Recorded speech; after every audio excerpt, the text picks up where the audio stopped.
আজ আমরা বিশেষভাবে সৌভাগ্যবান এবং সম্মানিত যে বাংলাদেশের তিনবারের নির্বাচিত প্রধানমন্ত্রী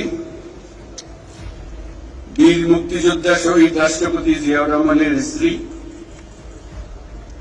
বেগম খালেদা জিয়া আজ এখানে আমাদের মধ্যে উপস্থিত আছেন।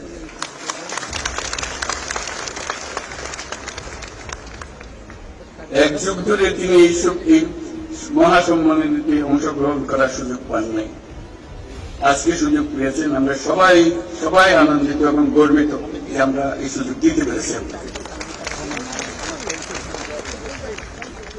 শারীরিক অসুস্থতা সত্ত্বেও এই বিশেষ দিবসে সবার সঙ্গে শরীর খাওয়ার জন্য আপনাকে আবারও ধন্যবাদ।